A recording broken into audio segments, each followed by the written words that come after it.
Content, where we help you consume content. I'm Josh. This is Matt. I'm Matt. And today we're talking about Severance on Apple TV.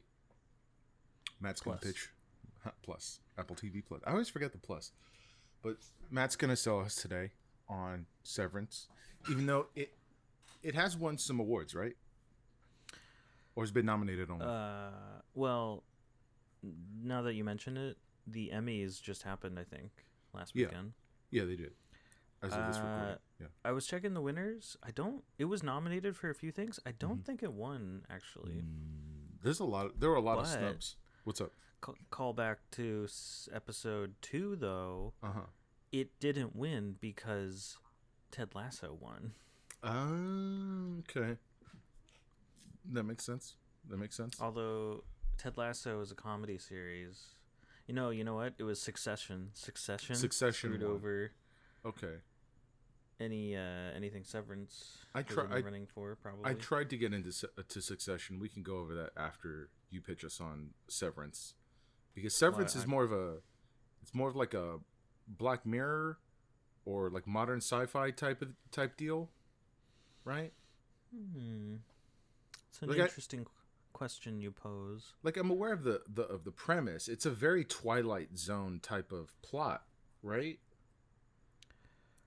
I wouldn't put it that way, because it's not like episodic. It's not like what's it called, like an anthology. It's not. I just mean in like the type of story it is, where it's like it's this. I guess, yeah, it's dark sci-fi. Dark sci-fi. Definitely. I don't even know what to call it. I don't even know if there's a name for that sort of thing other than the Twilight Zone. It takes place in like a modern setting, but something's just off. Something's just off, or something's just strange. And they explore that a lot. Mm-hmm.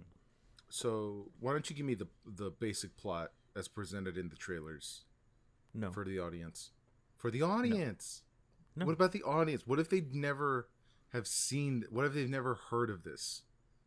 Too bad. I already told them to. I told you to. Everyone should have. Look, you should have watched. Why didn't you watch it anyway? You should have watched it. I don't have Apple TV Plus. I think I have to cancel Paramount Plus first before I get Apple TV Plus. Get T-Mobile. They give it to you for free. I don't want to get T-Mobile. Anyway. What do you know about Severance? I know that the plot is that the people at this company are part of a program called Severance, where their memories of their work life and the memories of their home life are severed, hence the name, right? And people lead two different lives, but they have no memory of the other half. So when you're at home, you don't remember work, and when you're at work, you don't remember home. Is that correct? Am I missing a mechanic? Yeah, that's all of it. Okay, yeah, that's all of it. All right. Thanks for that suspense there. Is the show suspenseful? Is it scary? Is it a thriller?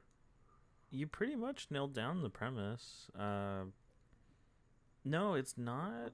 It's kind of a mystery. I guess kind of a thriller. It's for sure a mystery, because you as the viewer are kind of thrown into the position that the severed workers are in, where you don't know what's going on. You are thrown into this world. I think it starts with one of the main cast. The whole show starts with basically her first day. She is a new severed employee, and they show her as, they call them innies and outies. Ew. Your original self with your memories and your experiences outside of work, like your whole life. You as a whole person. That's your outie. But then when you undergo the surgery, it's not really surgery. It's just the process to sever you. You then develop a second persona. Yeah. You're right, because the memories are separate, but it effectively creates another copy of yourself. The moment you become severed, there's two of you. Yeah. And one of you exists normally how you always have out in the world, and then the other one, your innie, only exists in this office building. Interesting. Yeah. So the show starts with this one character. I forget her name. She did a great job, but it was a weird name. It was like Hetty or how Hetty something. Hetty Lamar. But yeah, so yeah, sure. Well, you said it. You seen the damn show already? No, I haven't seen the show. Hetty Lamar is the. It's Hedley Lamar, is the name of the villain in Blazing Saddles, but there was an actress named Hetty Lamar. Who that was the joke that they were using her name, but he was constantly correcting to say Hedley, or the other way around. Like, I don't remember because he gets confused himself at some point in the film. It's a good try, Josh, but you were wrong on both counts. Okay, it's Helly. Helly. Somehow it's Helly. Helly. But, okay. Played by Britt Lauer, who I don't think I've seen in anything else. She must be in something else. Because she was a pretty big part of this, the show so far. All right. But otherwise, she did a great job. And you open up on the first episode with her waking up on a or on a conference room table in a small meeting room in work clothes. Like, just she wakes up and there's a little intercom. You know, the second she like rouses herself, she wakes up, and then there's this little intercom talking to her, and it's the show kind of takes these weird moments, these weird I don't know, techniques to make you feel like you're in a weird space, like you don't know what's going on beyond the obvious, and it's. I don't know, there's just so much to it, and it creates a lot of mystery. The character who played by Adam Scott, Mark, he's the one on the intercom talking to Helly, and he has like this binder of questions. He's just reading them, and he's asking these weird questions which have nothing to do with anything. I think they're just meant to introduce this person who has no idea what's going on. Yeah. And that's the intro to the show, and it kind of just carries on from there. You are also lost, and you're trying to figure out what's going on in this place. What do they even do? Interesting. And yeah, the whole, I think it's just the one season out so far. Oh, I thought there'd be two by now, with how much like. Well, that's the thing. I heard about it maybe 3 times. And every one of those times, it was just like, oh, it's amazing, right? And then, again, that's sort of the point where we're talking about, because I don't hear much about it, but what I hear is all good things, you know. And then, but it's interesting, like going way back, right? The whole split personality thing. I didn't even consider that would be an aspect of it. Right, you don't. It's one of those things that kind of like bends your mind a little, no pun intended. But you don't think about it, but it makes sense. Yeah. If you were to follow the logic of what's happening to these people, it's not really a split personality. It's a clone. It's doubling your personality. Yeah. And you end up. It's almost like there's 2 of you. Yeah. But you're so similar because. From the moment you got severed, you were exactly the same person. Yeah. But then from there, you diverted. Yeah. Because your innie is just their only experiences. I hate that name. I hate that name. Go on. I know. Trust me, I felt that too. But they just keep saying it, so I can't. You just get used to it, and it's not even. They don't even try to run you over with it. It's you get so used to it because they keep saying it. Oh my god. So, but I was reading or what were we gonna say? I don't want to cut you off.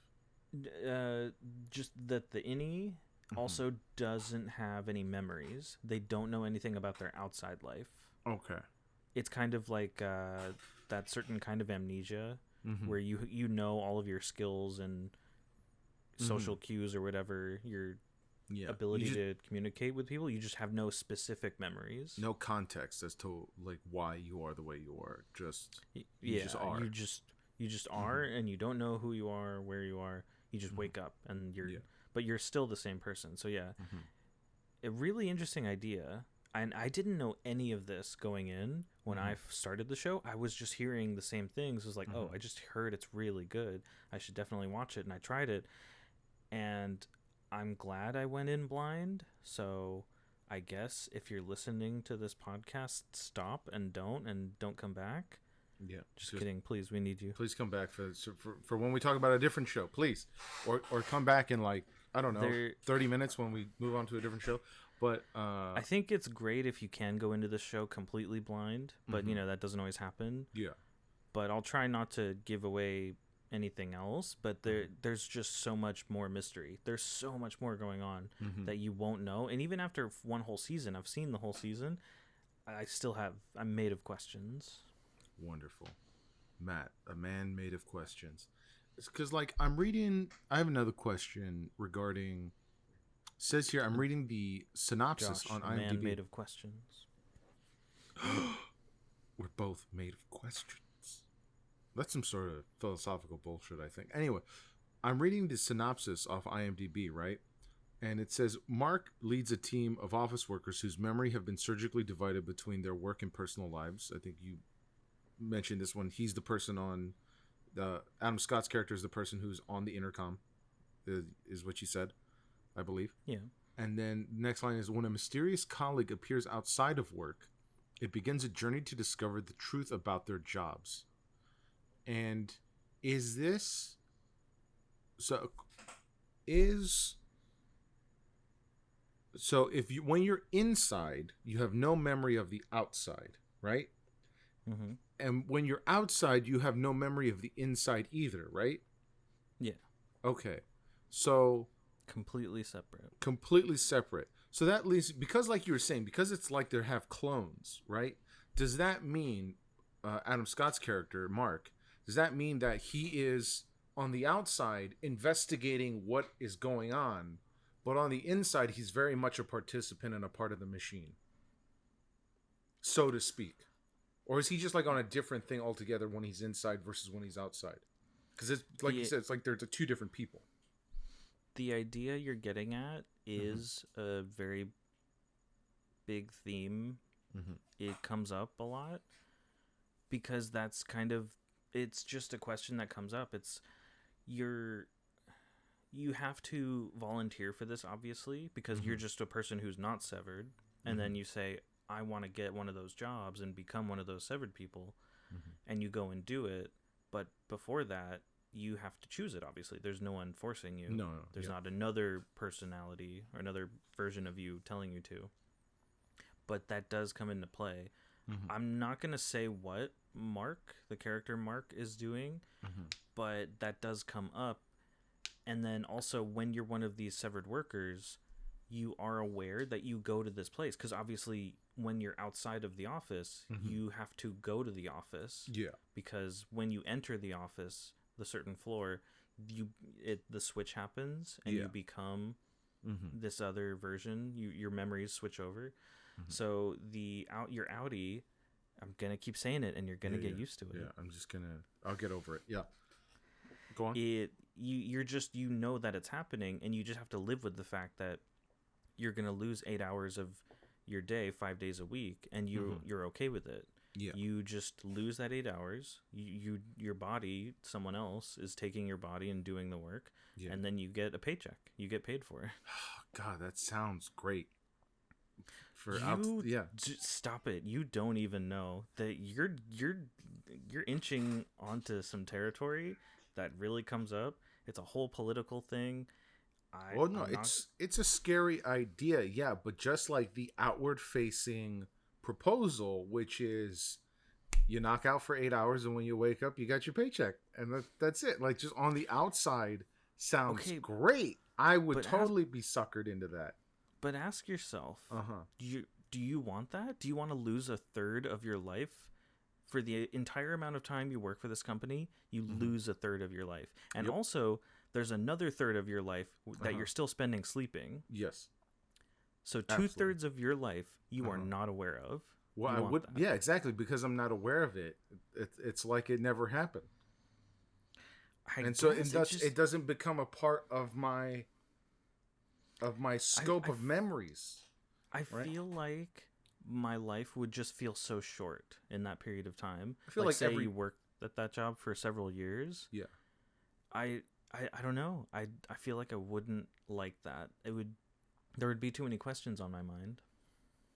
I don't know. I think I do. I don't know. Like I think I'd be fine because it would be like I didn't have a job. That's what it would be like for me. You know, it would just be like I didn't have a job, and it's just you'll do anything just to not have a job. Yeah, to not have to work. Exactly. It just you make an excellent point that 8 hours of the day are gone, just gone, and then when you factor in like commuting time, right? Mm-hmm. Like time for commuting, and then time for like it's really actually. Now that I think about it, it sucks. It still sucks because. What I'm imagining, of course, without thinking of the consequences, right, is that, like I said, like you walk into the building, you lose 8 hours, you come back out feeling fine, feeling fresh, and then you got your money and you go about your day. But you only have about, I don't know, like I get off of work around 5, right? I get home around 5:30, you know, and then I go to bed. Around, and I live close to work, right? I live like 15 to 20 minutes away. We're talking about you? Yeah, I'm talking about me, someone who doesn't have a remote job, right? And I didn't try to rub it in. I'm not rubbing it in. No. You keep bringing it up. I keep bringing it up because I am envious as hell. But like I stay up late anyway, right? I'll be up till midnight tonight. So that's from 6 to 12, 6 hours. Late. He says late. Oh, shut up. That's late. All right. Who am I kidding? I'll be up till 1. Anyway, so that's like, I'll really only have 6 to 7 hours, 8 if you count the morning, right? That 8 hours is filled with just commuting and errands. And like, there's not a lot of time to get things done in those 8 hours a day. You know? Yeah, I know what you mean. But that's that's how most adult lives are. Yeah, and what I'm saying is Monday to Friday exists to work, and if you can fit in, like I went to Disneyland yesterday. Yeah, it's Tuesday right now, so I went on a Monday night. Yeah, after work, and it's like you can, but I feel like for most people, you can't expect that. If you work a full-time job, your Monday to Friday almost exclusively is for working and sleeping. Okay. And I mean, you also fit in the extra. You fit in time to stuff your face with McDonald's when you can. Yeah. I just think that like I won't be as like if I have to do my job, it's gonna be even worse for my job because I work in events, right? So I don't have a regular schedule. I work 9 to 5 plus, you know? It's a cat. I work 9 to 5. Audio listeners, there's a cat. That's a ragdoll. No, it's alive. I swear. No, the way you picked it up, it's a ragdoll. I don't think I've seen this one. How many cats do you have? We've been over this. 6. 5 in a visitor. 5 in the visitor. This is the visitor. Oh my god, this one isn't even yours. No, this one's not even mine. She just won't leave. Look at her. She's adorable. Anyway. I like the little yeah, the A the St. Louis like arch. Yeah. Or you mean the Assassin's Creed logo on her face? Oh yeah. All right, there you go. She's just here for the food. But your questions this conversation kind of points to a big part of the setting because it's not an intense like thriller, a mystery you have to solve. It feels like a slow burn because they make it so. They set it in, I think it's might as well look it up. I want to say it's some like Northern American winter state. It takes place during in the winter. Yeah. It's like Michigan or Montana or something. Mm-hmm. There's some big corporate office out in one of the semi-large cities in the area. Yeah. And the whole time it's in the dead of winter, it seems like. And the character we follow, Mark, we mostly see him, well, I mean, a lot of times in the office, but when you see his Audi, there is the kind of this bleakness. These questions come up about like what do you do with your life? How much do you question what's happening, or did you choose this because you don't want to question what's happening? Some people want to lose 8 hours a day and not have to think about it. I'd love to lose those 8 hours. No, that's not true. You keep saying it. I don't know. I keep saying it, but truth is, like, my job's not that bad. You know, like I don't work in a cubicle. I have a desk, but I don't work in a cubicle that has 3 walls. Technically it's a cubicle with 2 walls, and they're like half walls. Whatever. Point is, like, my job's not that bad where I need to delete the memories of them. Like, yeah. And so, still, it's an interesting premise. Just that, like, that also brings up. Yeah, what's up? It just brings up other details about the show. I think the show has done a really great job of fitting in little details, like little bits of humor, but also just questions that keep you interested. Like I was saying, it feels like a slow burn, but I was hooked the whole time. The show, you just want to know more. You want to keep finding out, so you keep watching, and then the whole season is just so well put together. The pacing is excellent because it feels slow. It's really not. There's so much going on at all times. That's good to hear. What were you saying? No, it's just, again, going back to the premise, and I guess, like, I did just, like, butt in with, like, oh, if I were to do it, that's kind of the fun, though. That is fun. You ask yourself, or you ask your friends, anyone you're watching with, would you do it? I don't know. But I guess, like, again, the fantasy versus the reality. The reality would be that, like, I would come out of the 8 hours exhausted. I'd come out tired and drained.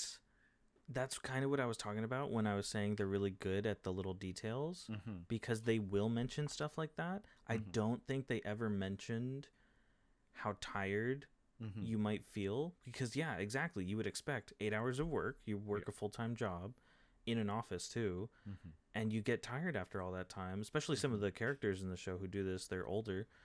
You would think, like, yeah, you show up at your job and you go under, basically you fall asleep, and then instantly you wake up as 8 hours later you're leaving the job, and then do you just suddenly feel exhausted? They don't talk about that, and I was super curious. I wanted to know. I was like, I wonder how different it would feel to suddenly be 8 hours later. Like, do any characters get injured or anything like that, where, like, all of a sudden they go out and then they're like, fuck, why is my arm broken, or something ridiculous like that? Yes, but no, it's nothing. It's not anything severe. It's just another smaller detail that fills in this world, and it's like makes you think, oh yeah, that's weird. I guess that is an issue, and that's how they handle it. I kind of don't want to give it away. Don't give it away.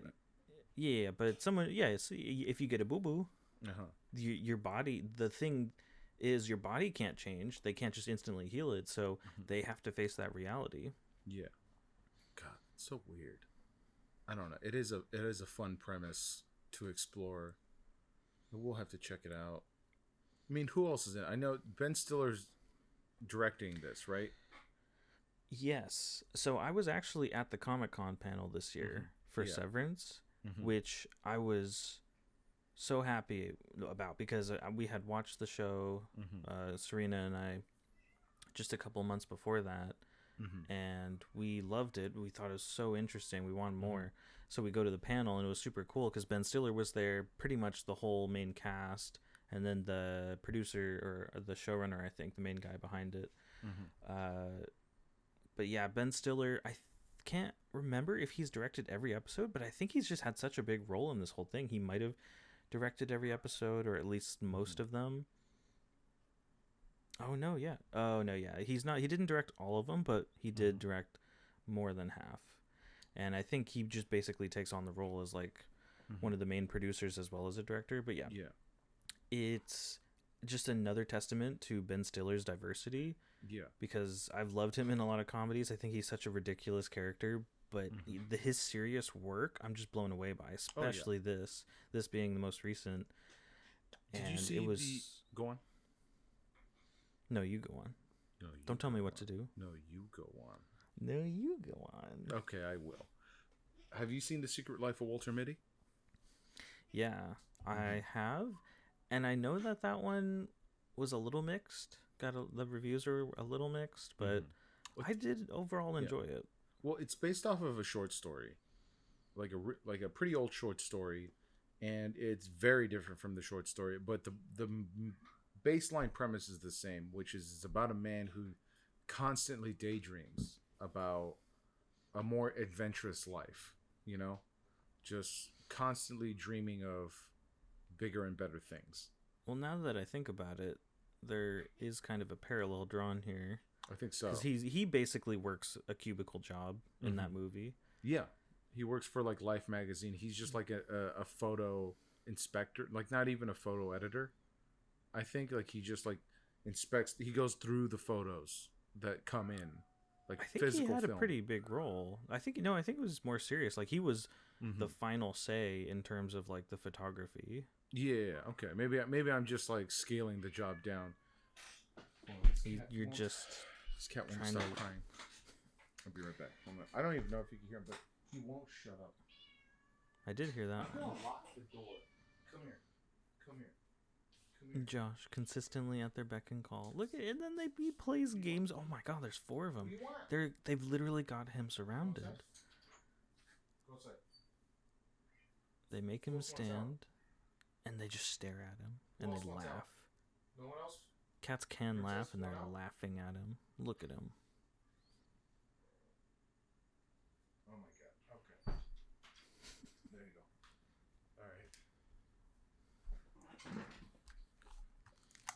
All right, 2 cats down.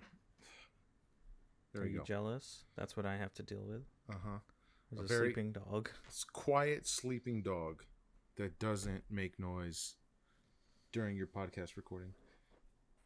Yep. I gotta move out. Oh boy. You're not gonna move out. I know, but I can afford it. I just, it's comfortable and I save a lot of money. Whatever. All right. Anyway. You're not gonna move out. Oh, you bastard. Anyway, so getting back onto The Secret Life of Walter Mitty, right? It's about Walter Mitty. In the original short story, he's just a guy who's like going shopping. Jesus Christ. Could you even hear that? I don't even think you could hear the cat. Jesus I Christ. can't. Now they're testing his limits. They know he's frustrated. Why don't you quiet for the microphone? Now you're quiet, huh? Now you're quiet. When do you have a scab? Ugh. You're going outside, buddy.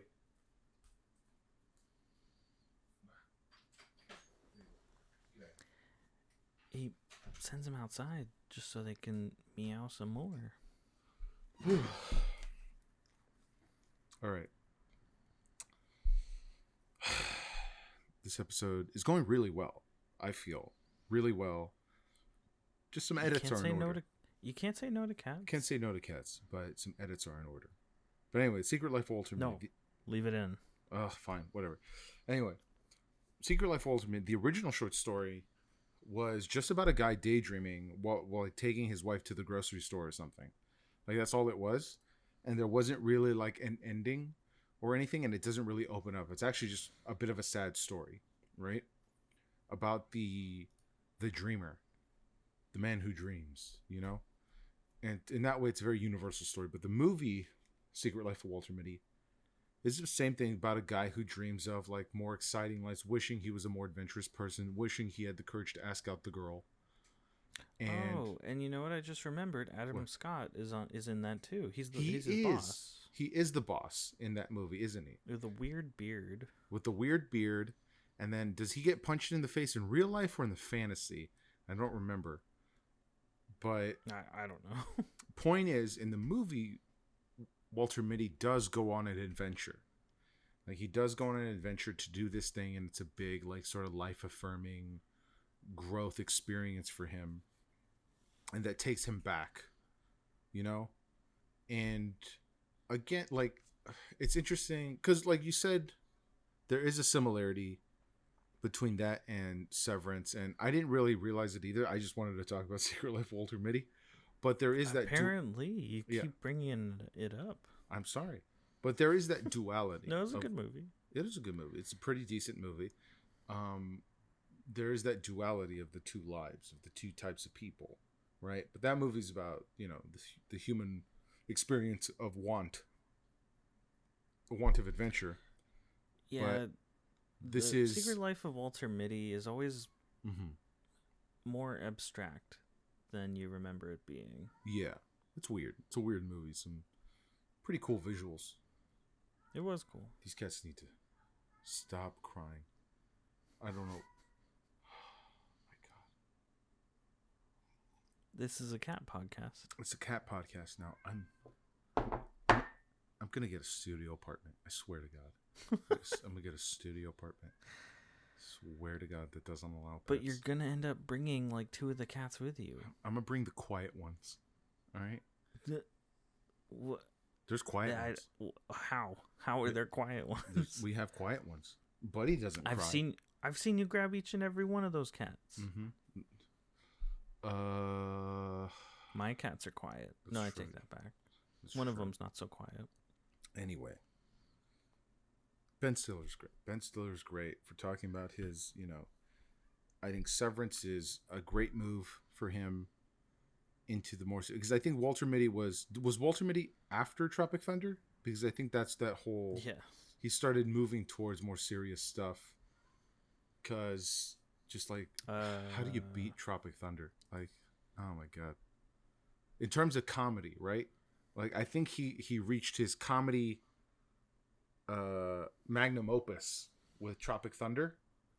And you think Simple Jack was the pinnacle of his comedic career? Of his comedic career, yes. I've seen a lot of Ben Stiller comedies. Tropic Thunder is the one I can watch over and over and over again. It is such a good film. It's amazing. But what's up? Blackface. Yeah, it's blackface, Josh. Yes, but it's a joke. It's not making fun of black people. It's making fun of Hollywood. That movie, what it does is makes fun of Hollywood caricatures and Hollywood behavior, right? It covers the drug addict, right? The drug addict who's the fat movie star who's the booty sweat. To booty sweat. Well, look at Jack Black's character, right? Jack Black's character is just a parody or commentary on Chris Farley, right? And then you look at the booty sweat guy, right? Who is like the rapper who's trying to break into Hollywood, right? And that whole thing where he's actually closeted. That's whole like musician. It's just musicians into thing. That's the whole thing. I don't remember that. You don't remember that part where he's actually gay? No. You don't remember that part? Anyway, but it's been a while since I saw it. Anyway, that wasn't so much of a punchline. It was just like he came out of the closet, like his character came out of the closet. Because again, he's confiding it. What's up? His product, he can still seek out booty sweat. No one said it had to be women's booty sweat. No, nobody said that, and we don't know if those are women's booties. That's right. We don't know. I'm pretty sure it's like the zoom in. We don't know. The zoom in. We don't know. The close up. I mean, the close up of the booties. That's true. We don't know. We just don't know. It could be any man with big cheeks and a slim waist. Could be any man. Anyway. Then you look at... We need to keep track of the quote of the episode, and that's going to be the quote of the episode. Anyway. So then you look at Ben Stiller's character, right? The career actor who is like the action movie star trying to break into more serious roles, right? Trying to break into like... Trying to win Oscars. Look at... I don't know. Look at... Do you think The Rock's ever going to go for an Oscar? I don't know, right? It's Tropic Thunder made fun of Fast and the Furious before Fast and the Furious became like a 9-movie fucking and a saga. we're not talking about We're Fast not. and Furious. We're not again. talking about. I'm just saying that there was a parody, right? Ben Stiller played a character who was a caricature of a type of Hollywood guy, right? And so did Robert Downey Jr. What both of them did was try to play characters who represented people that were typically not represented well in the media, right? And that sort of behavior in Hollywood is what they were making fun of, which is brilliant, right? Simple Jack, like the whole don't go full retard conversation is that's what it is. It's a whole thing because then he's arguing. I know, but I know it's just sensitivity points. I know it is a dated film, which is stuff. why it can't be made today, right? It cannot be made. It's not that dated though. It was 2008. No, it's not that dated, but the jokes, right? Like, I mean, 2008 is sort of like the bend there, but that movie, you can't make that movie again. Like, you just can't, right? With what it was making fun of, like I just remembered one of my roommates in college. He grew up in Southern California. Not too far from here. I think closer to LA, closer to you probably. But he's, there's a young kid, a young like native kid in whatever country they're in the movie, right? I think they're Cambodia. Yeah, and then there's a young kid who's like in charge of the tribe that they run into or whatever. Yeah. That kid, the actor, my roommate in college went to high school with him. Like he was in middle school or high school with him. Yeah. Apparently that kid was a huge dick. Like getting that role, getting that movie just went straight to his head, and he was just a huge asshole about it. He had his little posse, but he was still a tiny kid. Like he was tiny. And then he's just a huge bully apparently. I believe it.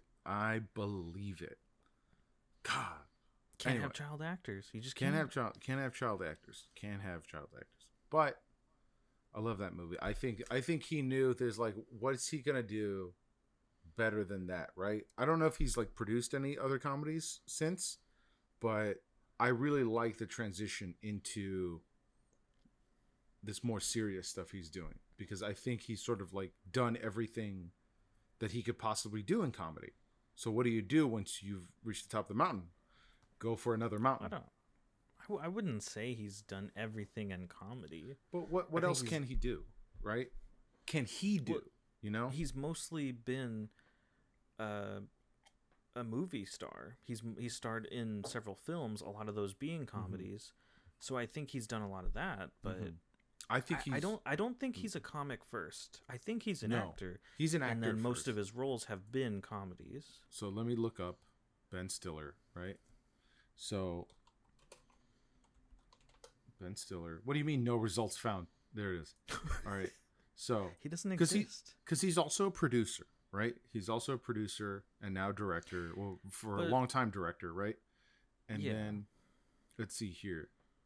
Oh my God, no! He's producing a second Dodgeball movie. What were you saying about him getting more serious? God, why? Why would you? Don't do that. Don't do that. I've got his Wikipedia page open. I didn't even. Oh, I do see that. God. Oh my God. And Zoolander, another Zoolander. He's making a third Zoolander. Oh no, God. He's just mentioning stuff he has done. Okay, because look, it says here he's directing a show called. No, he's executive producer on a show called High Desert, right? Which doesn't sound funny, right?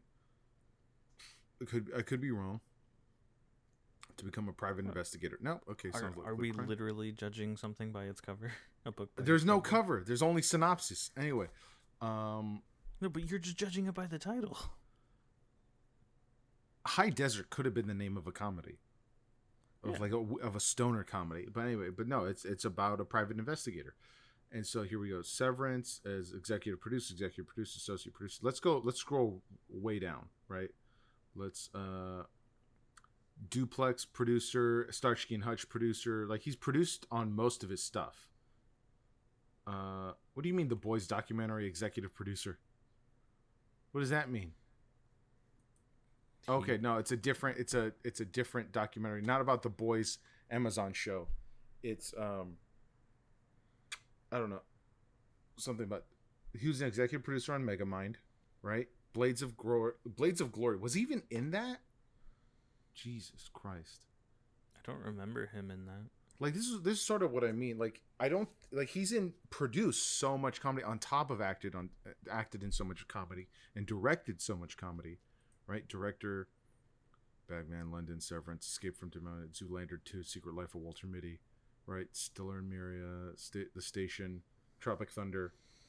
I think he's done so much. The Cable Guy, was he even in The Cable Guy? Yeah, wasn't he?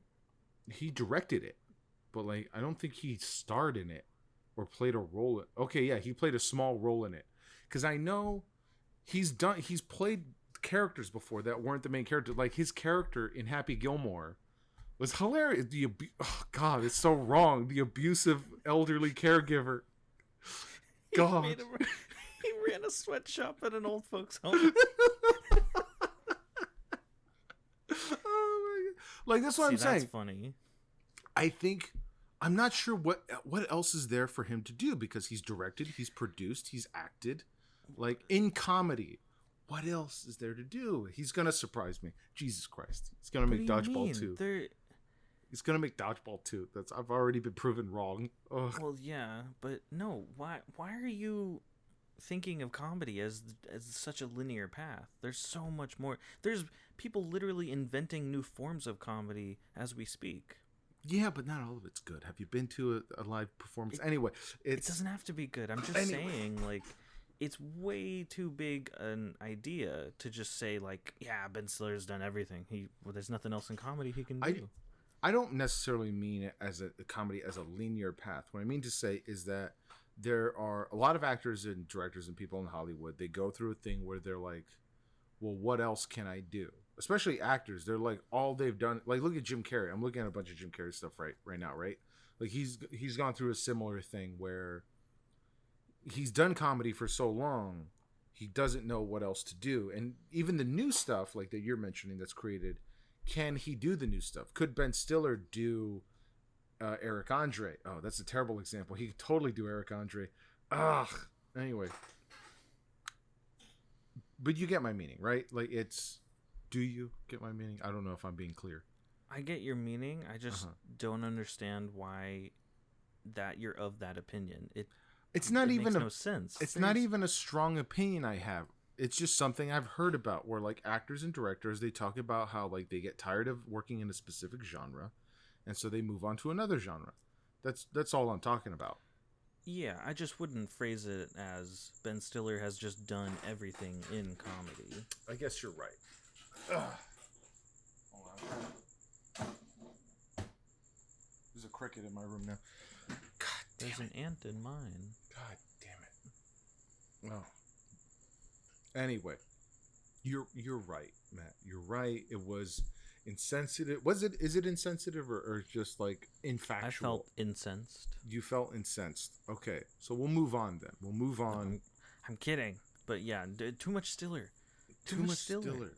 Oh my God. All right, too much Stiller. Got it. Right. And you're probably right. We're probably not going to edit this episode at all. But moving on. What? Have you heard anything else from the Emmys? Did you see all the winners? No, I didn't see all the winners. Should I look it up? Okay, sure. Emmy. But I'm for sure gonna watch Abbott Elementary.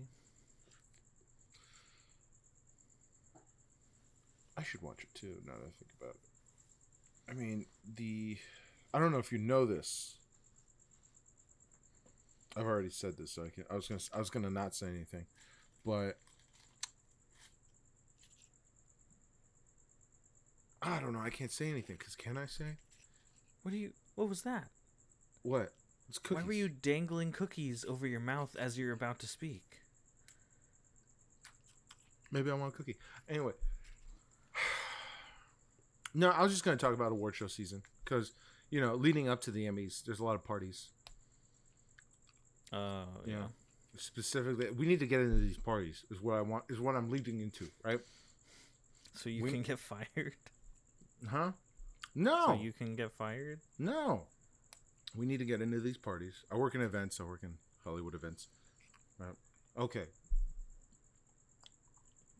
You've made me say it. Because you mentioned I could get fired for going to these parties. I can't get fired for going to these parties. If I get invited to these parties, I'm just setting up for myself, really. Anyway.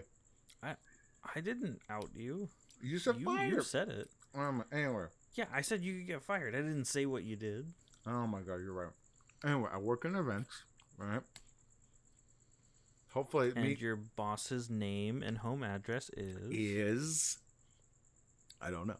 Anyway, so, but basically, they got some nice parties for these shows because it's Emmy season, right? Mm-hmm. And I don't think I've actually worked on any Emmy parties, but they give us some nice stuff. We need to get into these parties, all right? We need to become critics, like real critics, which I feel like we're becoming. I think we need to become real critics and then get invited into these parties and get free food and free screenings of these shows and or movies. I think we need more poop jokes, more poop stories. That'll get us into all the parties. Absolutely. Anyway, if we become voters, right? If we become voters in this system, this very corrupt system, mm-hmm. then we could be bribed to vote for shows. I feel like the people who end up voting for these shows, for Emmys and Oscars mm-hmm. and stuff, mm-hmm. they're old industry people. They're not critics. It's not professional critics. Not necessarily professional critics, but the voters, the voting committees, they're not as old as some people think, and they're not as white anymore as some people think. Some committees are, but not all of them. And so it's, I think that's all I'll say about that. But we can get in on it. We can. I just know it. All right? Mm-hmm. And then, because here's the great thing about this system, right? Everybody bribes the voters. And because everybody bribes the voters, it's like nobody got bribed at all. It's a flawed logic, I know, but this is what you want. I'm just saying. This is what you aspire to. I'm just saying. It's a very practical goal, is all I'm saying. Free food and bribes and free food parties. And drinks. All we gotta do, is be super critical and be a part of the voting committee, and then we get free food, free drinks, and free screenings of these shows at parties, and potentially meet the celebrities who star in them. That's all I'm saying. It's a system. Yeah. That's all I'm saying.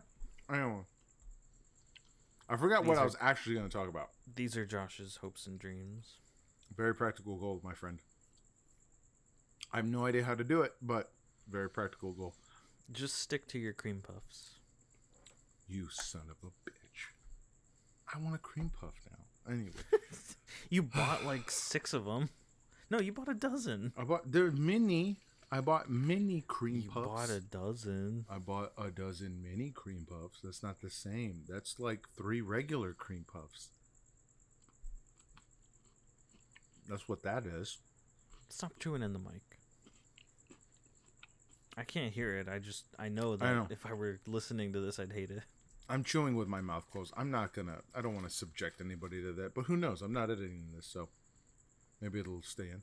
But, I forgot what I was going to talk about before I got onto this whole party tangent. Oh no, my cookie's floppy. It's not the only thing. Hey.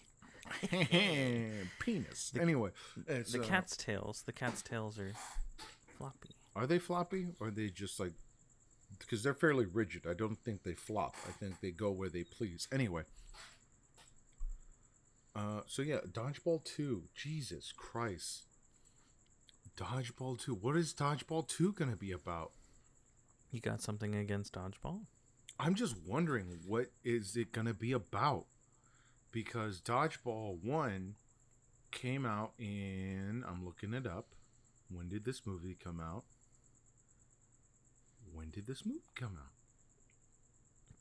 It's 2004, dude.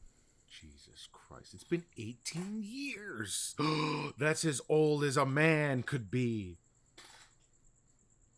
It's going to be about his son. That's what it's going to be about, the son of Average Joe.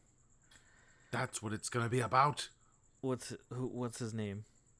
What's Average Joe's son's name? Joe. Average Joe Jr.? Average Joe Jr. That's what it's going to be about. Average Joe Jr. AJJ? AJJ? Because Vince Vaughn, his name is not actually Average Joe. His name is Peter LaFleur. Oh, LaFleur. Yeah. So he would be Joe LaFleur. LaFleur. I don't know. I'm butchering. LaFleur. When I think about Vince Vaughn, I think about that scene in Dodgeball where he's getting ready at the beginning of the movie, and he's like smoking a cigarette, and then he's brushing his teeth, and then he's drinking a Yoo-hoo while brushing his teeth, washing his mouth out with the Yoo-hoo while brushing his teeth. It's disgusting. It is absolutely disgusting. Maybe that was just such an effective image. I just kind of view Vince Vaughn like that. But that's kind of the characters he plays, just kind of the lazy, like, comfortable guy who just charms his way through life. The lazy everyman. Let's see here. God, the lazy Joe. The lazy guy. You know who? Lazy Joe. Lazy Joe. Hey, that's political. Anyway, no, Sleepy Joe. Never mind. Anyway, so I didn't say that. I know. I thought it, and then I said it, and I got confused because my brain don't work too good. But have you seen Delivery Man? Just on a quick tangent. No. So Delivery Man is a Vince Vaughn movie, right? Maybe I've mentioned it before. It is a movie about a man who, in his youth, donated sperm to a sperm bank in exchange for money, and he did this a couple hundreds of times. Jesus. Yeah, basically he raised. He was trying to raise money for the reason, very wholesome reason, he needed the money. Right? Watch the movie, find out why. But he had to raise the money, so he jerked off into a cup a couple hundred times. Why? You mentioned that it's a wholesome thing, and then why do you have to put it like that? I'm putting explicit tags on this podcast. I'm gonna make it worth it. It's not about the rating of the podcast. It's about the expectation you set. Exactly. Anyway. So he jerks off into a cup a couple hundred times, right? And they don't show you this. Is it as innie or as outie? They show, I don't know, actually. Anyway, they don't show that. They do the typical Vince Vaughn thing, right? They establish, it's probably, if I were to compare him, this caricature of Vince Vaughn that Vince Vaughn portrays, right, of the lazy man, this is probably like peak lazy man, right? He hasn't been lazier in any other movie than this movie, I think. Right? That's how he saves his money. He makes his money by sperm donation. He used to. He needed that money for, like, it was a last-minute thing he needed to save the day in his youth. That all takes place before the movie, right? And so you meet Vince Vaughn, and he is this sad sack of lard who his girlfriend wants to break up with him because he won't commit to the relationship, right? Not only that, his girlfriend's pregnant, and she doesn't want him to be a part of the child's life, or she doesn't want to be with him because he's a lazy piece of shit, right? He drives a meat delivery truck for his family's company, and he's so shit at that job, everyone tells him he's shit at that job.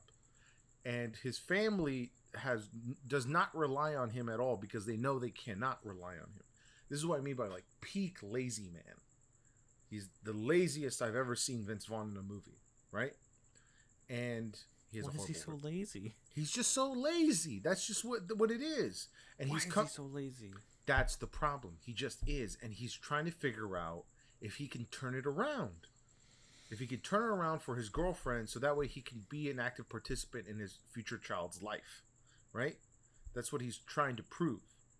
But he's a delivery driver, right? Hence the delivery man.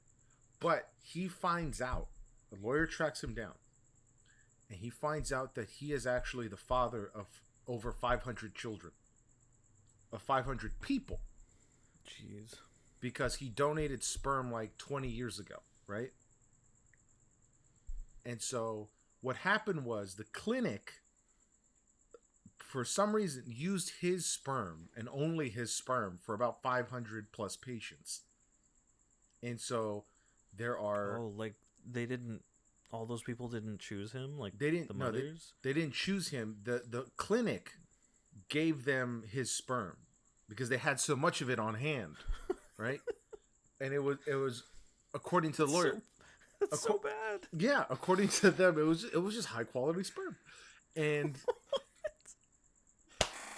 and so basically, he drives a meat truck. It's high quality stuff. So basically, his kids find out, right? The news story breaks, right?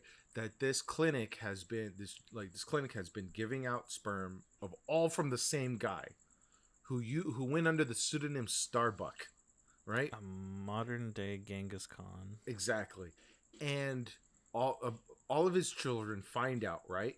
And they all get together to sort of sue the clinic to find out.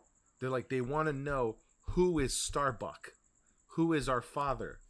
Is Chris Pratt one of his children? No, Chris Pratt plays his best friend. Okay. Yeah, his lawyer friend. Old. Yeah. Chris Pratt's pretty funny in this. And he has to then, what he begins to do in the film, and this is not spoiling anything, is that he begins to meet some of his children under the guise of a random... You spoiled it. You spoiled it. Now I know. So he begins to meet his children under the guise of a random stranger, right? He pretends to be a random stranger, or he just pretends to be somewhat related to them coincidentally, right? And then he starts to meet his kids. Eventually he meets them, like, because they're all getting together all the time, and he starts to see them, starts to meet them, and this is him trying to make up for lost time, trying to do something for them, and trying to be something for them. And that's the whole emotional journey of the movie, right? Him trying to be more for these people. It's not just one kid anymore. And then him trying to, like, tell his girlfriend that he's Starbuck. That's a whole scene, right? That like, her child is going to be like number 546. Exactly. And it's actually just like a very well-grounded movie. Like, it's really good, despite how ridiculous it is. Oh God, there's a clip playing of Meet the Fockers, but Meet the Parents, and playing in the background. It's going back to Ben Stiller, but good old Bobby De Niro. Old Bobby De Niro, and Delivery Man is just such a nice, wholesome movie with sperm jokes, and it's like my favorite kind. Like, there's no, like, if you watch Dodgeball, for example, right? There's a lot of pratfalls and a lot of like action, a lot of comedy, where like life is like over the top, right? This is not one of those kinds of movies. This is one of those movies where like weird things are happening, crazy things are happening, but it's all very grounded, all very real. Like, it's more like it's so much more of a wholesome movie. Kinda like, not wholesome, but grounded, kinda like the dark sci-fi in Severance. In Severance, yes. But yeah, so I would recommend watch Delivery Man. It's a good, I think it's like a 90-minute movie. It's a short movie. It's a good watch. I've seen the poster around. Yeah, it's a good watch. I didn't... It's just... I'm looking at the poster, and it's Vince Vaughn standing, like, just in a crowd of people. And now that I know that those are just a fraction of all of his children, yeah, I don't know how to feel about that. Yeah, that's the dilemma he's in, which is a very interesting dilemma. But yeah, I think that's it for today. Matt, you want to take us out? Yeah. Yeah. Today Today. on Consume Content, Mm-hmm. we talked about Severance, and it didn't win any awards, but it's still a good show. It should have. You should God damn it. definitely. God, I don't know. I don't know. Well, the fact that Ted Lasso was up there too, but in a different category. But then I haven't seen Succession. It's a tough year. Yeah. A lot of great shows. No, which isn't a bad thing. Mhm. It's that which makes it a good year. Mhm. But this has been Consume Content, where we hopefully help you consume content. That's been Josh. I'm Josh. I've been Matt. I'm Matt. That's Matt. Yeah. And Severance. Get it wherever you can.